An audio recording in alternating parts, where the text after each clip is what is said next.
वर्गमूल यदि y बराबर एक्स स्क्वायर हो तो हम कहते हैं कि y का वर्गमूल x है, मतलब y का वर्गमूल x है, तथा इसे लिखते हैं इस तरह से y का वर्गमूल x। और कुछ एग्जाम्पल भी मैंने दिए हैं, जैसे कि वर्गमूल 9 का 3, वर्गमूल 16 का 4। ऐसे ही हम और भी एग्जाम्पल समझ सकते हैं, जैसे वर्गमूल 25 का 5, ऐसे ही और भी वर्गमूल 144 का 12। तो क्या कहते हैं कि y का वर्गमूल x, जो इसे y का वर्गमूल x मतलब इस पे वर्ग है, इस पे इसको वर्गमूल कहेंगे।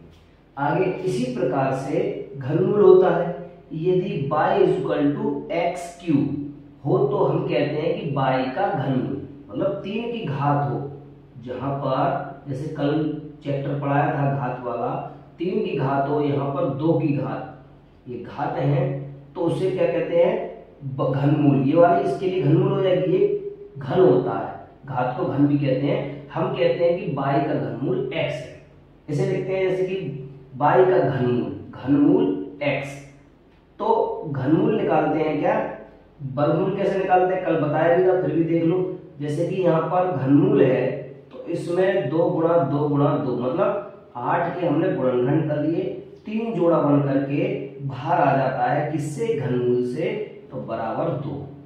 उसी प्रकार से 27 का घनमूल 3, उसी प्रकार से आगे भी बहुत से कर सकते हैं, जैसे कि 64 का घनमूल 4, क्योंकि 4 का गुणनखंड आएंगे, 4 गुणा 4 गुणा 4, 64 के गुणनखंड किए, 4 चौक 16, 16 चौक 64, तो उसका भी घनमूल 4। तो जब हमें मेन चीज है कि हर चीज की अवधारणा पता होना चाहिए, तो कुछ भी सवाल आते हैं तो हम आसानी से उनको कर लेते हैं। आगे कुछ सवालों को लेकर के हम बात करेंगे, जैसे कि कुछ सवाल दे रखे हैं कि क्या है, 12 का वर्ग ज्ञात कीजिए। अब सवाल पे डिपेंड करता है किस तरह का सवाल आता है। 12 मतलब वर्ग ज्ञात कीजिए, 12 का वर्ग ज्ञात कीजिए। अब 12 का वर्ग ज्ञात करना है तो हम जानते हैं, अभी जैसे कि बताया था वर्गमूल 144 का 12, तो उसी प्रकार से 12 का वर्ग पूछा है तो हम 12 का वर्ग या तो ऐसे लिख सकते हैं या 12 का वर्ग, कुछ भी लिख सकते हैं। तो 12 जैसे घात 2 है तो 2 बार तोड़ते हैं, 12 12 का मल्टीप्लाई 140। मतलब हमें एक नंबर जब मिलेगा जब आप सही से लिख के आ रहे हो, ऐसा नहीं है कि आपने लिख दिया। अब कुछ सवाल आते हैं जैसे कि निम्नलिखित में से कौन सी संख्या पूर्ण वर्ग है, मतलब कौन सी संख्या पूर्ण वर्ग है, मतलब कौन सी संख्या पूर्ण वर्ग है। आप कैसे पता कर सकते थे, लोगों को संख्या दी, 11 दी, 12 दी, 16 दी, 32 और 36, तो इनमें से कौन सी संख्या पूर्ण वर्ग है। पूर्ण वर्ग मतलब होता है उसका आपस में गुणनखंड मिल रहा है या नहीं मिल रहा है। अगर 11 के देखते हैं गुणनखंड 11 गुणा 1, 12 का देखते हैं तो 12 का 2 दूनी 4, 4 तिया 12 और 12 एकम 12। तो आगे देखते हैं 16, तो 16 का 2 दूनी 4, 4 दूनी 8, 8 दूनी 16 और 1। और अगर बात करें 32 की तो 2 गुणा 2 गुणा 2 गुणा 2 गुणा 2, 2 दूनी 4, 4 दूनी 8, 8 दूनी 16, 16 दूनी 32। आगे बात करें 36 की तो 3 तिया 9, 9 दूनी 18, 18 दूनी 36। तो ज्यादातर इसके गुणनखंड में एक का कोई महत्व नहीं है। गुणनखंड क्या है, गुणनखंड भी इतना यहां तक करते हैं गुणनखंड उसको अभाज्य संख्या हो, अभाज्य बन जाए, जैसे कि उसके गुणनखंड मिनिमम गुणनखंड हो जाए। अब देखो इसमें हमें दिख रहा है इसके कोई भी जोड़े नहीं बन रहे हैं, इसलिए ये पूर्ण वर्ग नहीं है। इसमें भी एक का जोड़ा बनना है, एक का नहीं, इसलिए ये भी नहीं है। लेकिन इसमें दोनों के बनना है, एक का कोई महत्व नहीं है, दोनों के जोड़े बनना है, इसीलिए 16 क्या होगी, पूर्ण वर्ग होगी। इसमें देखिए इसमें भी 2 के बनना है, इसके नहीं बनना है, इसलिए ये पूर्ण वर्ग नहीं होगी। 36 में दोनों के बनना है, तो इसलिए ये भी पूर्ण वर्ग होगी। पूर्ण वर्ग का मतलब होता है कि वर्गमूल में से जोड़े बाहर आ जाए। जैसे 36 का वर्गमूल निकालेंगे तो 3 दूनी 6 ये आ रहा है।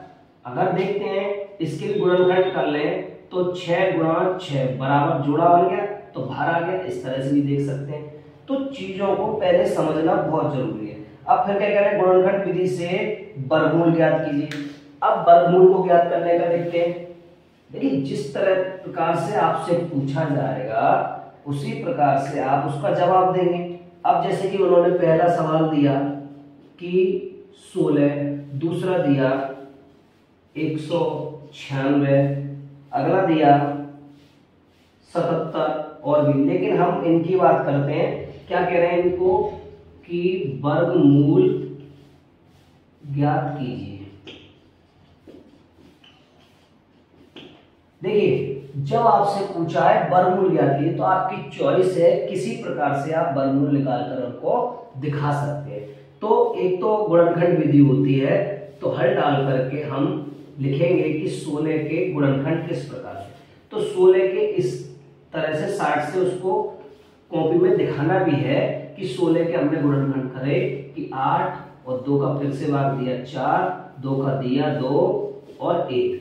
तो मैंने 16 के गुणनखंड किए 2 गुणा 2 गुणा 2 गुणा 2, जो 16 के गुणनखंड। लेकिन वर्गमूल की बात कर रहा है तो 16 का वर्गमूल, तो इसमें जोड़े बन करके बाहर आ जाते हैं। तो 2 आया और 2 मतलब 2 और 2, 2 दूनी 4। इस प्रकार से सही से लिख के आएंगे कि ये मैंने इस तरह से किया। देखो लिखने का तरीका भी होता है, उस प्रकार से अच्छे मार्क्स भी मिलते हैं। तो ये हम समझे। इसी प्रकार से अगर मैं, ये तो मेरा ए हो गया, इसी प्रकार से बी की बात करूं तो मैं 196, तो 196 का मुझे क्या निकालना, फिर से वर्गमूल। वर्गमूल के लिए मैंने बताया फिर से क्या करेंगे कि 196। अब देखिए आप कह रहे होंगे कि 2 का भाग कैसे दे देते हैं, किस तरह से। तो इकाई अंक, हमें विभाज्यता के नियम भी पता होने चाहिए। आपको नहीं पता है, मैंने वीडियो डाल दी है, प्ले लिस्ट में जाकर के उसको चेक कर लें, विभाज्यता के नियम। तो इकाई अंक 0 हो, 2 हो, 4 हो, 6 हो, 8 हो, उनमें 2 का भाग पूरा पूरा चला जाता है। तो हमने देखा 6 है, 2 का भाग जा सकता है, तो 2 का भाग दिया 1 में तो जाएगा नहीं, 19 में देंगे तो 2 निम 18 और 1 बचा यहाँ हो गया 16 और 2 अट्ठे 16। फिर से 2 का भाग दिया, 2 चौक 8, 2 निम 18। लेकिन अब नहीं जाएगा, अब नहीं जाएगा तो हमने 7 से दिया, क्योंकि 7 में आता 7 7 49 और 7 से। जब तक गुणनखंड 1 नहीं आया तब तक करते हैं। तो 196 के हमने गुणनखंड निकाले, 2 गुणा 2 गुणा 7 गुणा 7। तो इसमें भी जोड़ा बन करके बाहर आ गया, 2 गुणा 7 और बराबर 7 दूनी 14। तो हमने देखा है कि ये अंडर रूट 196 14 का है। तो क्या बात करेंगे कि 196 14 का वर्गमूल है। आगे बात समझ में। नेक्स्ट सवाल आगे भी बात करेंगे, कुछ और सवाल जैसे कि पूछे हुए हैं। जैसे कि क्या कह रहे हैं कि वर्गमूल ज्ञात करना परमेय संख्याओं का। परमेय संख्याएं आप जानते ही हैं, वे संख्याएं जो अंश बटे हर के रूप में दी जाती हैं। तो इन्होंने एक उदाहरण दिया हुआ है,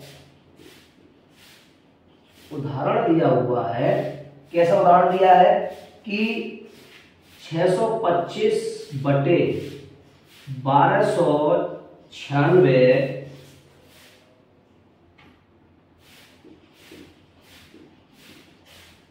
परमेय संख्या का वर्गमूल। मतलब परमेय संख्या अंश बटे हर के रूप में, तो परमेय संख्या।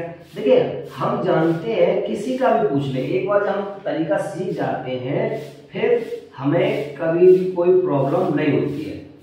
तो ये क्या कह रहे हैं, वर्गमूल। अब परमेय है तो क्या पूरे पे वर्गमूल लग जाएगा। अब इससे पहले का जो मैंने समझाया था, क्या समझाया कि ये हमारी करणी है, करणी परमे में अंश बटे हर पर है, तो हम अलग अलग भी इस करनी को लगा सकते हैं। जब मैंने अलग अलग इसको तोड़ दिया करनी को, तो करनी मतलब वर्गमूल, वर्गमूल, अब इनका वर्गमूल निकालूंगा, इनका अलग निकालूंगा, जो जोड़ा बनेंगे वो बाहर निकाल लेते हैं। तो हमने जोड़े बनाए 625 के, अलग इस तरह से हमें दिखाना पड़ेगा 625 के, और हमें इस तरह से भी दिखाना पड़ेगा 1296 के। तो 625 हमें दिख रहा है 5 आ रहा है कि इकाई अंक 0 और 5 हो, वो संख्या 5 से पूरी तरह विभाजित हो जाती है। तो 5 से देते हैं, 5 एक कम 5, 5 दूनी 10 और 5 पंजे 25। फिर से 5 से दिया, 5 दूनी 10, 5 पंजे 25, फिर 5 से दिया, 5 पंजे 25, फिर 5 एक कम 5। इसी प्रकार से इसमें देखो 6 है तो 2 से विभाजित हो जाएगी, 6 दूनी 2 6 12 और 2 चौक 8, 2 अट्ठे 16, फिर 2 से हो जाएगी, 2 तिया 6, 2 दूनी 4, 2 चौक 8, फिर 2 से हो जाएगी, तो 2 से फिर से 2 एक कम 2, 2 6 12 और 2 दूनी 4, फिर 2 से हो जाएगी, 2 अट्ठे 16 और 2 एक कम 2। अब 2 से नहीं होगी, लेकिन 8 और 1 9 3 से विभाजित होते हैं, इसलिए 3 दूनी 6 और 3 सत्ते 21, फिर 3 से हो जाएगा, 3 निम 27, फिर 3 से 3 तिया 9, फिर 3 से 3 एकम 3। अब हम क्या कर रहे हैं, उसी प्रकार से जैसे कि हमने उसमें किया था कि 625 के गुणनखंड 5 गुणा 5 गुणा 5 गुणा 5 और बटे 1296 के 1 2 3 4 4 बार गुणनखंड 2 के और 1 2 3 4 बार 3 के। अब इसमें वही उसी नियम से, जैसे 2 का जोड़ा बनना है तो 2 का बाहर, तो 5 गुणा 5, 2 का इसमें 2 2 के 2 गुणा 3 गुणा 3, 5 पंजे 25, 2 दूनी 4 4 तिया। अब देखिए ये कितना है, 3 तिया 9 9 दूनी 18, 18 दूनी 36।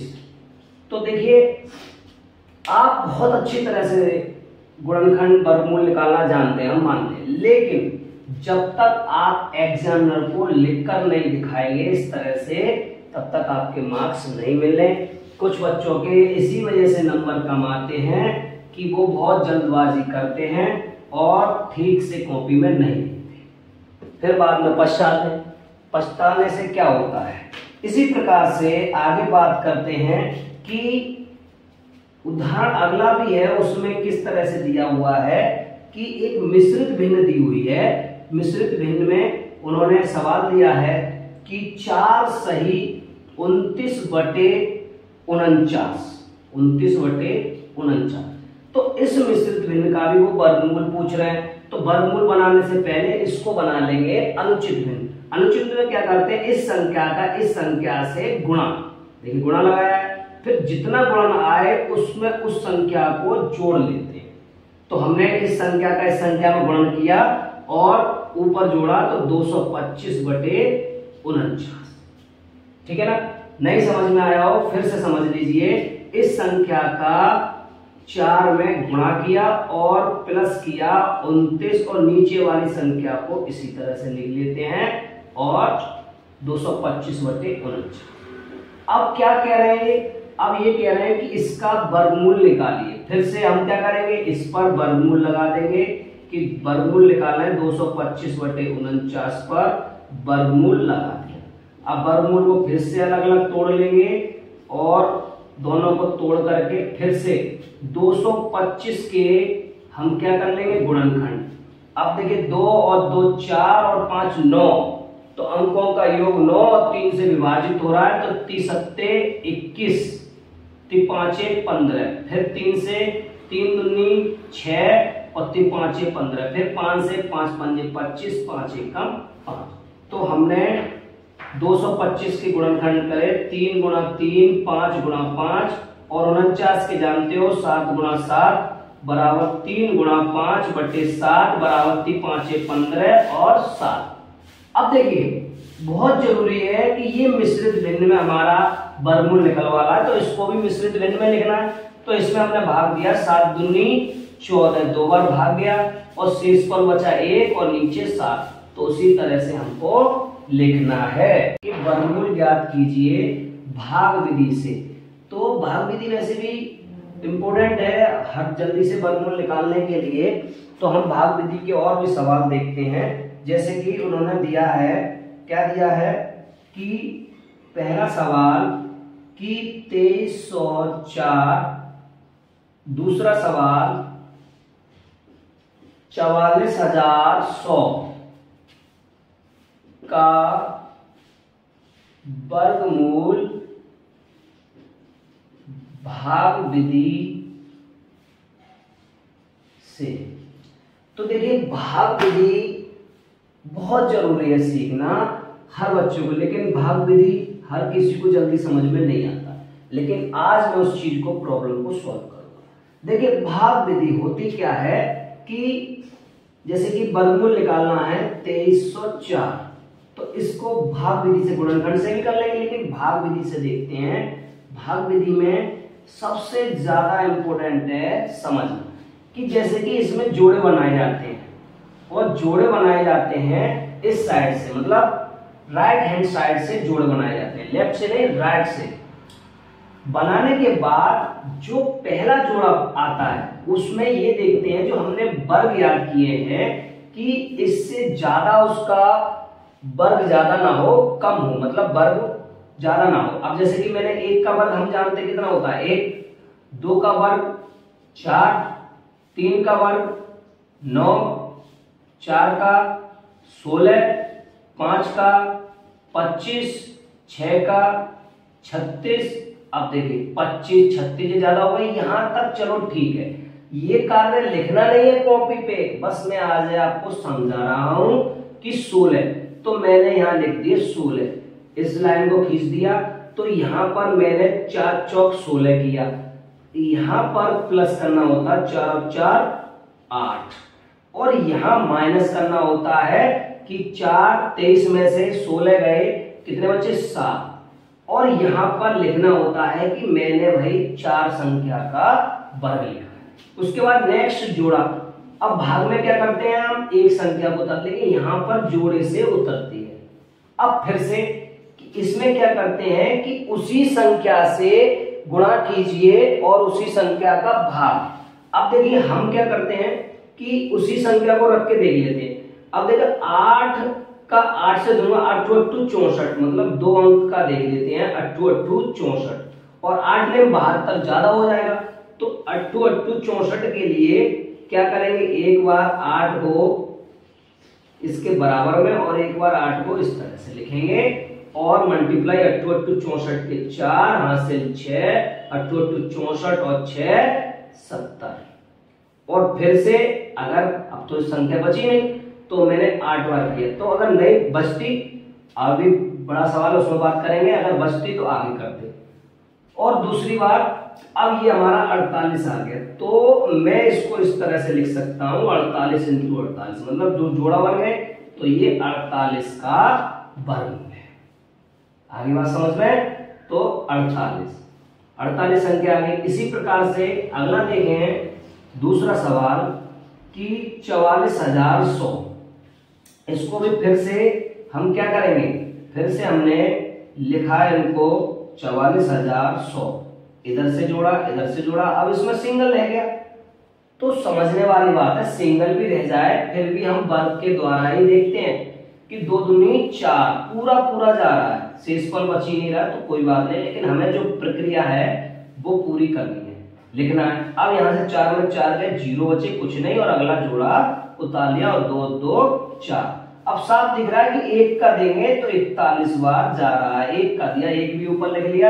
यहाँ फिर से कोई प्रक्रिया कि जोड़ना है 1 और 1 2 और 4, और यहाँ फिर से वही प्रक्रिया कि 41, कुछ नहीं बचा, कुछ भी बचा नहीं बचा, मतलब 0 बचा। अब लेकिन आगे का जोड़ा उतारा 0, अब मेरा भाग नहीं गया, 0 लिखूंगा और यहाँ भी 0 लिखूंगा। 0 के सवाल ज्यादातर गलत करे जाते हैं। तो ये वर्ग है किसका, ये वर्गमूल है 210 × 210 और बटे 210। इस तरह से हम भाग विधि से वर्गमूल निकालते हैं।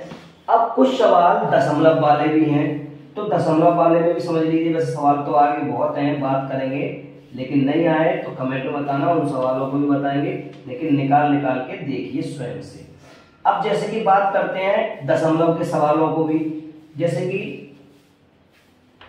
दशमलव के सवाल किस तरह से निकालते हैं। अगर ये आपने एक बार सीख लिया तो किसी भी प्रकार से कितने भी आए उनको निकाल लेते हैं। जैसे कि दशमलव वाले सवाल की उदाहरण ये है, उदाहरण है ये कि 84.8241 का वर्गमूल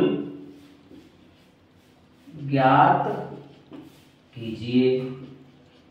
देखिए लिख के नहीं आया है कि दशमलव के भाग विधि से ज्ञात कीजिए या गुणनखंड विधि से, लेकिन आप ज्यादातर आपको अगर वर्गमूल निकालना है तो भाग विधि से ही उसका आप निकालेंगे। तो हम वर्गमूल निकाल रहे हैं 84.8241 का। अब फिर से मैंने क्या बताया कि उसी प्रकार से इनको लिख लो, और लिखने के बाद देखिए दशमलव है तो इसका इधर से जुड़ा बनता है, इसका इधर से, ठीक है ना। ये प्रक्रिया आपको करनी है। और फिर से हमने जो वर्ग लिखे थे, वर्ग में देख लेते हैं कि किससे ज्यादा है। अब 8 8 64, फिर 8 के बाद 9 9 81, और 10 का करेंगे तो 100 100 100 कम ज्यादा हो जाएगा, तो 9 81, 9 का लिया हमने, 9 81, 9 ऊपर। तो यहाँ क्या बताया था मैंने, जोड़ना है, यहाँ क्या बताया घटाना है। 9 9 18, और यहाँ क्या 4 में से 1 3 बचा, और यहाँ कुछ नहीं, और अगले का जोड़ा उतार लेते हैं। लेकिन उससे पहले दशमलव आया तो ये दशमलव यहाँ लिखते हैं और कहीं नहीं लिखना है। फिर देखा, अगर मैं इसमें 3 का करता हूँ, 3 का करके देखता हूँ, तो 3 का 18 दूनी 36, तो 3 का करूंगा ज्यादा हो जाएगा, तो 2 का करूंगा, 2 दूनी 4, 2 8 16 के 6, हासिल 1, 2 1 कम 2 और 3, तो 18 दूनी 36। इस तरह से पता कर लेते हैं। अब फिर से मैंने 2 किया, फिर यहाँ जोड़ना है, यहाँ 2 लिखना है, 2 2 4 और 8 और 1 184, और यहाँ क्या करेंगे घटाएंगे, और 6 और 2 8, यहाँ 7 रह गए, 7 में 6 1, और आगे का जोड़ा होता है। अब देखो साफ दिख रहा है मुझे कि एक बार गुणा करना है, एक बार गुणा कर दिया, और क्या बचा, कुछ नहीं बचा। और यहाँ भी आगे प्रक्रिया नहीं करनी है, बस आपको ये दिखाना है कि 9.81 और 9.81 का वर्गमूल 9.81 है। अभी हमने सीखा वर्ग और वर्गमूल। जब हम वर्ग और वर्गमूल सीख जाते हैं तो घनमूल में इतनी प्रॉब्लम नहीं आती है। अब जैसे कि देखिए बात करें तो हम क्या लिख के आता है कि सवाल में लिख के आएगा कि 7 21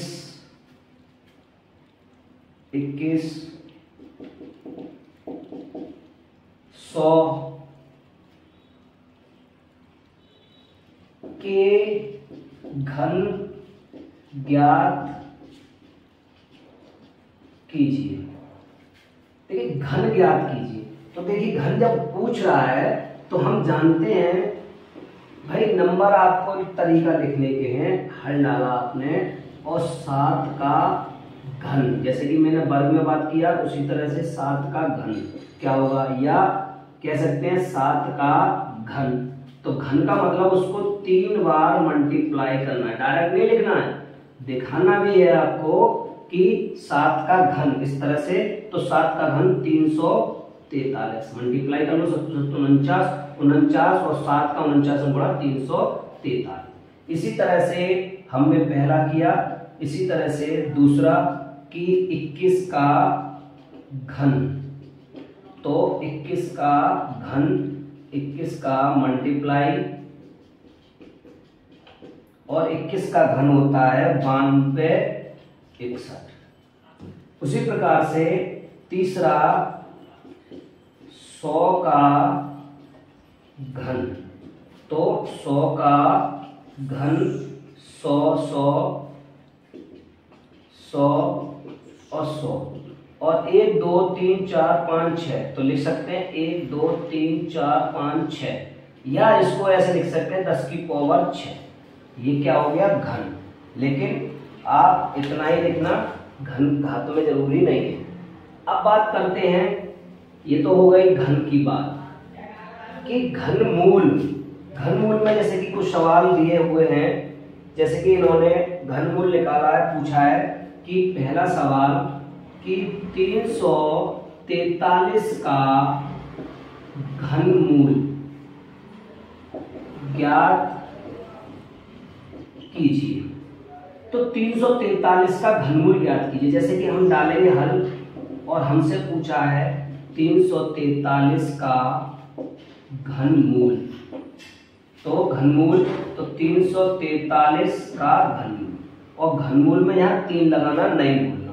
और जब 3 लगा दिया, उसके बाद क्या करेंगे कि हम इसके गुणनखंड को दिखाना है। आपको बेशक मुझे पता है 343 का घनमूल आपको पता है कि कितना होता है, 7, लेकिन फिर भी आपको घनमूल के गुणनखंड करके यहाँ दिखाने हैं कि 7 चौक 28, 28 के बाद 7 नीम 63, फिर 7 का 7 7 49, 7 एकम 7, इस तरह से उसके गुणनखंड दिखाने हैं और लिखने भी हैं यहाँ पर, और उसके बाद जोड़ा बन करके बाहर आ गया 7। तो बहुत जरूरी है कि ठीक तरह से लिखना भी। अब देखिए एक सवाल भी है आपके सिलेबस में, तो उस सवाल की बात करते हैं। क्या कह रहा है सवाल? बहुत अच्छा सवाल है कि एक घन का आयतन, ये भी उदाहरण है आपका, इसमें एक डालिए, एक घन का आयतन, एक घन का आयतन 512 घन मीटर है।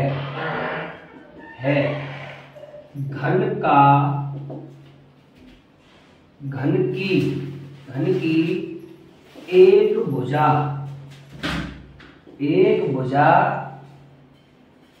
की लंबाई ज्ञात कीजिए। उदाहरण है ये आपका सवाल। अब देखिए, सबसे पहले तो हमें घन पता भी होना चाहिए कि किस प्रकार से घन होता है। देखिए आपने देखा होगा कि मार्केट में क्यू बच्चे चिल्लाते हैं कि क्यू ले आते हैं, Q Q Q Q Q, जिसमें कलर होते हैं, 6 पृष्ठ होते हैं, क्यू। तो घन का इंग्लिश में क्यू बोलते हैं। तो क्यू आपने देखा हो 6 पृष्ठ होते हैं। ये हर तरफ से देखना, तो इसकी जो सतह है, ये इसको क्या बोलते हैं? सतह या पृष्ठ और ये इनके शीर्ष होते हैं, ये शीर्ष होते हैं, ये शीर्ष होते हैं। और ये जो है लंबे लंबे खड़े हैं, ये किनारे होते हैं, किनारे। तो हमें ये भी पता होना चाहिए कि एक घन में कितने शीर्ष होते हैं। तो 4 ऊपर 4 नीचे, इसमें होते हैं 8। सतह कितने होते हैं? तो शीर्ष 8, सतह 6, और किनारे हमारे हो जाते हैं 1 2 3 4, हमेशा जोड़ कर लो, 4 और 4 और 4, मतलब ये 12 होते हैं किनारे, इस तरह के 12। तो ये भी चीज पता होना चाहिए। अब आयतन क्या होता है? आयतन कि कोई चीज उसमें कितनी आ जाएगी, मतलब अगर मैं इस बॉक्स में या इस डिब्बा समझ लो या कुछ भी, अगर मैं इसमें जल भरूं तो जल कितना आ जाएगा, वो उसका आयतन, वो जो उसका स्थान घेरती है उसे आयतन बोलते हैं। तो आयतन 512 घन मीटर इतना आ जाएगा। तो दिया है, उसको लिखते हैं कि दिया है घन का आयतन बराबर 512 घन मीटर। इसको मीटर क्यूब भी लिख सकते हैं, घन मीटर। अब घन का आयतन का फॉर्मूला क्या होता है? भुजा का क्यूब बराबर 512 मीटर क्यूब। अब हमने अब जो बताया, इधर जो घन है, दूसरी तरफ इसको फेंके तो ये घनमूल का रूप ले लेता है। तो यहाँ पर भुजा रह गया और इधर फेंक दिया तो ये 512 पर घनमूल मीटर क्यूब बन गया। अब 512 के हम गुणनखंड करेंगे, क्यों? क्योंकि हमें घनमूल निकालना है।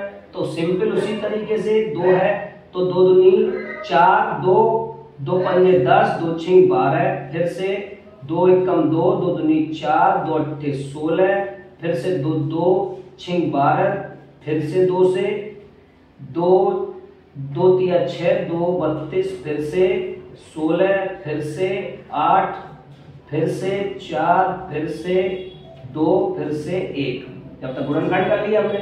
अब गुणनखंड करके यहां से मैंने जोड़े बाहर निकाल लिए तो 2 गुणा 2 बराबर 8 मीटर से मीटर। क्योंकि मीटर के भी अगर हम देखें मीटर, मीटर और मीटर 3 जोड़े, उसको भी निकालेंगे बाहर तो क्या आएगा? मीटर। तो अब हमसे जो पूछा था घन की एक भुजा की लंबाई, तो 8 मीटर एक घन की भुजा की लंबाई आ गई। इसमें लंबाई, चौड़ाई और ऊंचाई तीनों ही भुजाएं बराबर होती हैं।